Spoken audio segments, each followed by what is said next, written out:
The past week has been extra challenging for the Israeli defense system in what seems to be a new wave of Palestinian terror against the Jewish state. Today, the IDF had to deal with a new threat, this time from Gaza. Joining us today in the studio is Brigadier General Meir Elran to shed some light on the latest developments. Thanks so much for coming in. Thanks for having me. So, it's been relatively quiet in Israel until now, and it seemed like the last wave of terror was behind us. So what happened?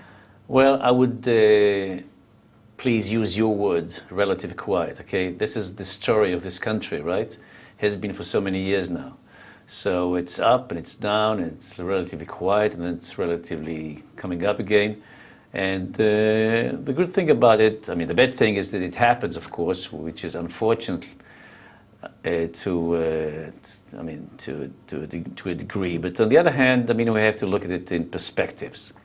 So I don't think that we are very excited about that. We are very worried about that. We don't like it, of course. Mm-hmm. We wish it didn't happen, but this is part of our life, and we go on. Was it sparked by anything? Is it just the fact that we're coming upon the Jewish holidays?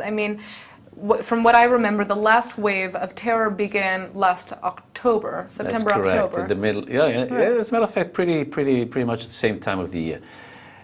I think that it is somewhat superfluous to look for or to search for specific reasons for that. We have to understand we're living in a certain situation which has been going on for a long time. It's 50 years of occupation already, very close. Next year it's going to be 50 years since we came to the occupied territories in the West Bank, and we have to understand, we do understand, I think, that we cannot really control 2.5 million Arabs, Palestinians, and all of them would be very happy about that, or most of them would be quiet about that. So we have to understand that from time to time, people would do unkind things to us so as to indicate their displeasure with the situation. We have to understand it. We understand it. We take it into consideration. I don't think that the present situation, even if you count the entire period of 12 months since last October, last September, even if you do that, and we had some rougher times in the beginning of this period of 12 months, it was bad enough, but it was not so bad. We contain it, we fight it, we stand up to it. We are in a relatively, let's put it this way, in a position to respond to it in kind. So before we get into how we should be responding to this, how the state of Israel should be responding to the current violence, today a drone was shot down by the Israeli Air Forces. It was Hamas launched over the Gaza coast. What are we supposed to be expecting now in the future, since now we understand that Hamas obviously has improved its capabilities? Yeah, well, I don't know what to expect for the future. Unfortunately, I don't have the capacities to know for sure what's going to happen. But let me be very clear about it. Our hostile relations with Hamas have not ended. We are still in a conflict with them. They are absolutely, completely hostile.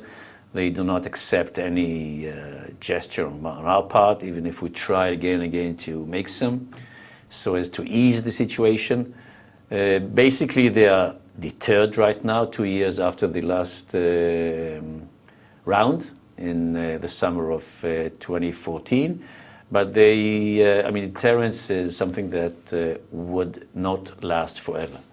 And the story between us and Hamas is still an open story, a bloody story, an open story, and we have to expect to be faced with another round with the same dilemmas that we had in the past, already 3 years since 2007, and the last 3 ones were, to my understanding, not the last ones.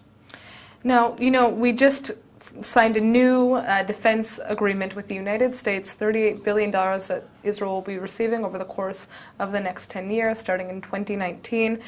Will this defense aid help us in any way in combating the type of terror that we're seeing right now? Absolutely, absolutely. First of all, I have to stress very strongly that I think that this agreement, actually this grant that the American taxpayer has been kind enough to extend to the State of Israel is a very, very serious indication of the very special relations between the two countries. I think that the U.S. people, the American people, the U.S. Congress, the administration, President Obama, really expressed by this agreement and by other steps taken throughout the years their very, very special relations, very special kinship, alliance, I would say, with the State of Israel. And this is a very important basis for the security of the State of Israel. I think that apart from our own strength, our own standing, our own conviction, I think that the second most important thing in our defense in different kinds of scenarios is our special relations with the United States. And I think that people sometimes argue about this article in the agreement, this sum of money, the other sum of money. This is really as important as it is. It's not really the crucial thing. The essential thing is for us to understand and appreciate and give thanks, okay, for this tremendous support of the United States, which is so important for us in our daily life and our security environment. So now, specifically to the question that you asked, there is a very, very important component in this, just to name one, in this agreement or understanding. This is the assistance, the American assistance, both in money and in technologies, with regard to the active defense, the Iron Dome, the David Sling, the arrows, okay? Here again, it manifests the huge support and assistance of the Americans to our security. And again, as I said before, we have to be very, very appreciative. Absolutely. Now, this aid obviously is going to be of great assistance to Israel in the long run, but we're seeing a lot of lone wolf attacks taking place right now. I mean, these are individuals who are carrying out attacks. It's unclear if these attacks are coming through incitement, influence from terror organizations online. What steps should the Israeli defense system be taking in combating these people and stopping them from carrying out these attacks? Okay, so this is a very serious question, of course, and I think that we are doing basically what we have to do. In other words, surveillance, intelligence, and more precise intelligence is the name of the game. We have to understand what's happening. We have to know what's happening, what's coming up. It is quite a mission, very, very difficult, and the different agencies of our security system are doing a good job in that. We have to be very vigilant. The police and the military has to be very vigilant about actually what's happening in the streets, and the public at large is basically, again, to a large extent, behaving, I would say, adequately in response to what's happening. In other words, the fact that in the last few days we have encountered almost 10 different attempts, terrorist attempts, to hit our policemen and women and people in the streets, and this success rate was very, very low, and most of them were so-called neutralized. In other words, they did not succeed in their ventures. This is a good indication that we are doing the right thing proportionally. We have to be very proportionate about that.